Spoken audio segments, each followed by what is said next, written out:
Hello student, मैं doctor Nitesh Gupta एक बार पुनः अपने फिजिक्स चैनल में आपका स्वागत करता हूं। आज चैप्टर सेकंड 12th क्लास का है। उसका एक टॉपिक है समविभव पृष्ठ, जिसे हम इक्विपोटेंशियल सरफेस कहते हैं। तो आज हम डिस्कस करने जा रहे हैं समविभव पृष्ठ क्या होता है और इसे किस प्रकार से हम समझ सकते हैं। छोटा सा टॉपिक है, लेकिन इस टॉपिक को समझने के लिए दो चीजें आपको आना बहुत जरूरी है। एक तो आपको वैद्युत विभव, जिसे हम कहते हैं इलेक्ट्रिक पोटेंशियल, क्या होता है इसकी डेफिनेशन पता होना चाहिए। और इलेक्ट्रिक पोटेंशियल की डेफिनेशन पता होने के साथ साथ इलेक्ट्रिक पोटेंशियल डिफरेंस, जिसे हम कहते हैं वैद्युत विभवांतर, ये क्या होता है इसके बारे में पता होना चाहिए। क्योंकि अभी आप देखेंगे कि इन दोनों का हम क्या कर रहे हैं, उपयोग कर रहे हैं। अगर आप इस वीडियो को लास्ट तक देख रहे हैं तो आज आपको 100% क्लियर हो जाएगा कि वास्तव में समविभव पृष्ठ क्या होता है। इसे रटने की आवश्यकता नहीं है। डेफिनेशन क्या होती है, क्या क्या इससे रिलेटेड टर्म है, ये सभी मैं आपको बताने का प्रयास कर रहा हूं। तो वैद्युत विभव और वैद्युत जो विभवांतर है, इसकी डेफिनेशन मैं आपको बता दे रहा हूं। और इसके बारे में अगर आप डिटेल में देखना चाह रहे हैं तो मेरे चैनल की जो प्ले लिस्ट है इसी चैप्टर से संबंधित, उस पर जाकर आप देख सकते हैं। देखिए, वैद्युत विभव मैं आपको बता रहा हूं डेफिनेशन में क्या होता है। एकांक धन परीक्षण आवेश को अनंत से वैद्युत क्षेत्र के अंदर किसी बिंदु तक लाने में जितना कार्य करना पड़ता है उसे क्या कहते हैं, वैद्युत विभव कहते हैं। ठीक है नहीं। अब आप समझ लें विभवांतर, तो आप समझ रहे हैं क्या, ये विभव का अंतर है।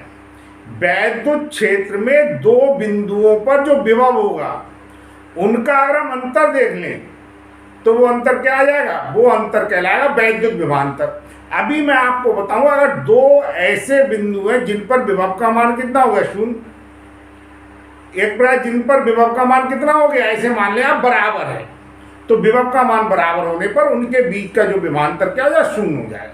इन सभी चीजों का हम प्रयोग कर रहे हैं। तो सबसे पहले मैं आपको बता रहा हूं वास्तव में समविभव पृष्ठ क्या होता है। सम का मतलब आप समझ रहे हैं, सभी लोग जानते हैं सम का मतलब समान से है, यानी समान हो, विभव है ही, ठीक है नहीं, और पृष्ठ से मिलकर बना समविभव पृष्ठ। हम कह सकते हैं किसी वैद्युत क्षेत्र में खींचा गया ऐसा काल्पनिक पृष्ठ। काल्पनिक पृष्ठ कह रहे हैं, ये वास्तविक नहीं है, ये काल्पनिक है। किसी वैद्युत क्षेत्र में खींचा गया ऐसा काल्पनिक पृष्ठ जिसके प्रत्येक बिंदु पर वैद्युत विभव का मान क्या हो, एक समान हो, उसी काल्पनिक पृष्ठ को हम क्या कहते हैं, उसी काल्पनिक पृष्ठ को हम कहते हैं समविभव पृष्ठ। एक बार फिर मैं रिपीट कर रहा हूं, ध्यान दीजिए आप, और फिर मैं डेफिनेशन लिख भी रहा हूं। किसी वैद्युत क्षेत्र में खींचा गया ऐसा काल्पनिक पृष्ठ जिसके प्रत्येक बिंदु पर वैद्युत विभव का मान एक समान हो, वो आपका क्या कहलाता है, समविभव पृष्ठ कहलाता है। तो देखिए, सबसे पहले मैं डेफिनेशन लिख रहा हूं। किसी वैद्युत क्षेत्र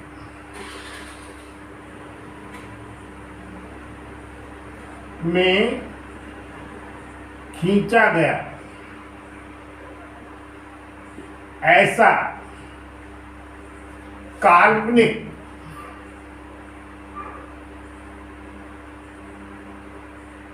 पृष्ठ, किसी वैद्युत क्षेत्र में खींचा गया ऐसा काल्पनिक पृष्ठ जिसके प्रत्येक बिंदु पर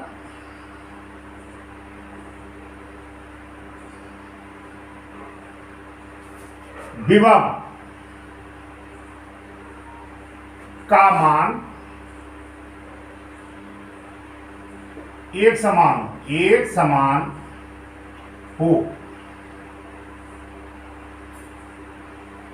समविभव पृष्ठ कहलाता है।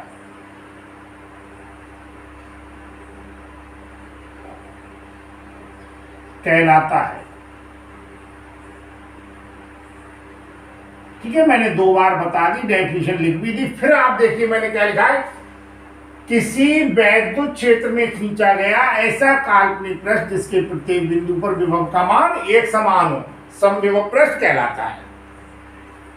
अब थोड़ा देखिए, हमने कोई माना, यहाँ पर हमारे पास बेटा क्या है, हमारे पास एक प्लस क्यू बिंदु आवेश है।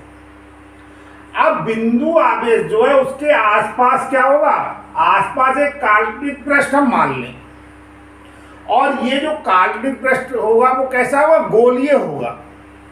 ये काल्पनिक पृष्ठ कैसा होगा, गोलीय होगा, क्योंकि यहाँ पर बिंदु आवेश होने की वजह से आप देखिए जहां पर भी, जैसे यहां से हम यहां पर निकालें वैद्युत विभव, यहां पर निकालें वैद्युत विभव, यहां पर निकालें वैद्युत विभव, यहां पर निकालें वैद्युत विभव, तो सभी जो वैद्युत विभव होगा वो कैसा होगा, एक समान होगा। तो यहां पर अगर हम प्लस क्यू आवेश को केंद्र मानकर एक काल्पनिक गोलीय पृष्ठ बना लेते हैं, तो ये काल्पनिक गोलीय पृष्ठ जो बनेगा वो कैसा होगा, वो आपका समविभव पृष्ठ होगा, क्योंकि जितने भी पृष्ठ के ये बिंदु हैं ये केंद्र से यानी प्लस क्यू आवेश से क्या होंगे, बराबर दूरी पर होंगे। ये जो आप देख रहे हैं ये तो समविभव पृष्ठ हो गया, और ये जो मैंने बनाया ये क्या है, वैद्युत बल रेखाएं। तो ये जो वैद्युत बल रेखाएं होंगे गोलीय पृष्ठ के लिए कैसी होंगी, ये त्रिज्यीय होंगी। गोले के कैसे होंगे, त्रिज्या की दिशा के अनुदिश होंगी, कैसी होंगी, त्रिज्यीय होंगी। अब आप देखिए इससे संबंधित कुछ टर्म मैं आपको बता रहा हूं, ध्यान दीजिए। एक नंबर क्वेश्चन आपके ये आ सकता है समझने की, जब विभव का मान सभी पॉइंट पर समान है और विभव का जो अंतर होता है, विभव का क्या होता है, अंतर, वही क्या कह रहा था, विभवांतर। मान लीजिए हमने एक पॉइंट मान लिया ए और एक पॉइंट मान लिया बी। अगर हम यदि किसी, अभी मैं बताऊं, किसी आवेश को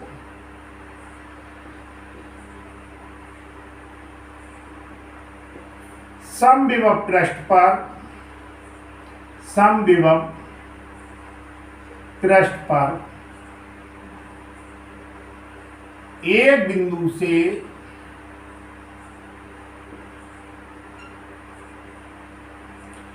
दूसरे बिंदु पर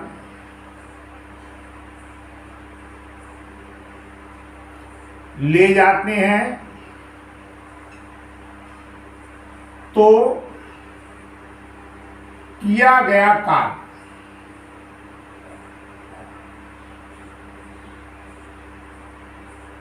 देखिए विभवांतर बराबर आप लोगों ने पढ़ा है, विभवांतर बराबर क्या होता है, विभवांतर बराबर होता है, हम बिल्कुल हिंदी में ही लिख रहे हैं, कार्य अपूर्ण आवेश। आप यहां पर मान लीजिए जैसे हमारे पास क्या है, बी ए माइनस बी बी बराबर कार्य अपूर्ण क्या हो गया, आवेश।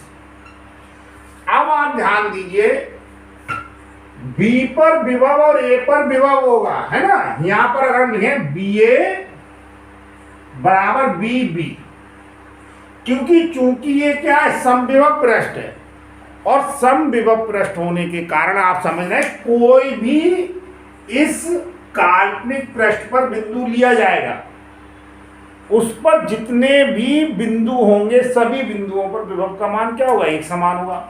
और विभव का मान एक समान होने के कारण मैंने आपको बताया विभवांतर का मान क्या होगा, शून्य होगा। और विभवांतर का मान अगर शून्य होगा तो आप यहां से देखिए जीरो बराबर क्या हो जाए, विभवांतर शून्य, डब्ल्यू अपॉन क्या हो गया, क्यू, क्यू बराबर क्या है, जीरो। तो एक आपका क्वेश्चन 1 मार्क्स का बन जाता है। समझना भी आवश्यक है कि अगर हम समविभव पृष्ठ के दो बिंदुओं की बात करें तो जैसा मैंने आपको बताया था विभव का मान क्या होगा, एक समान, और विभव का मान एक समान होने की वजह से विभवांतर का मान क्या होगा, शून्य होगा। और विभवांतर का मान शून्य होगा तो हम देख सकते हैं फार्मूला विभवांतर बराबर कार्य अपॉन आवेश होता है, जिसे लगाने के बाद हमने कैलकुलेशन से हमें पता चल गया डब्ल्यू का मान क्या होगा, जीरो। तो हम कह सकते हैं समविभव पृष्ठ पर किसी आवेश को एक बिंदु से दूसरे बिंदु तक ले जाने में किया गया कार्य क्या होता है, शून्य होता है। या हम कह सकते हैं किसी आवेश को समविभव पृष्ठ पर एक बिंदु से दूसरे बिंदु तक ले जाने में कोई कार्य नहीं करना पड़ता, एक ही चीज है, चाहे शून्य होता है चाहे कोई कार्य नहीं करना पड़ता है। एक कंडीशन भी है यहाँ पर, और वो कंडीशन मैं आपको बता रहा हूँ। जो हम यहाँ पर, अगर हम यहाँ पर वैद्युत क्षेत्र की दिशा देखें तो वैद्युत क्षेत्र की जो दिशा होगी E की, वो क्या होगी, पृष्ठ के लंबवत होगी हर स्थान पर। यानी जो समविभव पृष्ठ है उसके प्रत्येक बिंदु पर क्या होगी, उसके प्रत्येक बिंदु पर कैसे होगी, लंबवत होगी। ठीक है नहीं? तो एक कंडीशन है, अगर हम किसी आवेश को ले जा रहे हैं तो वैद्युत क्षेत्र पे कैसे ले जाएंगे, लंबवत ले जाएंगे। वैद्युत क्षेत्र पे कैसे ले जाएंगे, लंबवत ले जाएंगे। क्योंकि यहाँ पर जो पॉइंट है, उस पॉइंट पर अगर हम स्पर्श रेखा खींच दें तो स्पर्श, मान लीजिए ये पॉइंट है जहां पर हमने क्या कंसीडर किया, वैद्युत विभव। तो यहाँ पर ये तो वैद्युत विभव हो गया, ये वैद्युत क्षेत्र की दिशा हो गई। तो अगर हम इस पर स्पर्श रेखा खींचें, ये स्पर्श रेखा, तो स्पर्श रेखा हमेशा क्या होगी, इसके कैसे होगी, लंबवत होगी। तो यहाँ पर ये कंडीशन है कि जो वैद्युत आवेश है वो वैद्युत क्षेत्र की दिशा के कैसे ले जा रहे हो, लंबवत ले जा रहे हो। और वैद्युत क्षेत्र की दिशा के तो लंबवत इसलिए ले जाएंगे क्योंकि आपको कैसे पृष्ठ पर ले जाना है, गोलीय पृष्ठ पर ले जाना है। और गोलीय पृष्ठ पर होने के कारण ये जो डायरेक्शन होगी वैद्युत क्षेत्र की दिशा के कैसे होगी, लंबवत होगी। तो मैंने आपको बताया यहाँ पर आज कि वास्तव में समविभव पृष्ठ क्या होता है, क्या इसकी परिभाषा है। आप अच्छी तरह समझ लें ये कैसा है, ये आपका कैसा एक काल्पनिक पृष्ठ है। और फिर मैंने एक जो महत्वपूर्ण चीज इसमें थी वो मैंने आपको बताई कि समविभव पृष्ठ पर एक पॉइंट से दूसरे पॉइंट तक किसी आवेश को ले जाने में किया गया कार्य शून्य होता है, और उसके होने का कारण क्या है। यदि आपको ये वीडियो पसंद आया हो तो अधिक से अधिक इसे लाइक कीजिए और इसे शेयर कीजिए और मेरे चैनल को सब्सक्राइब कीजिए। धन्यवाद।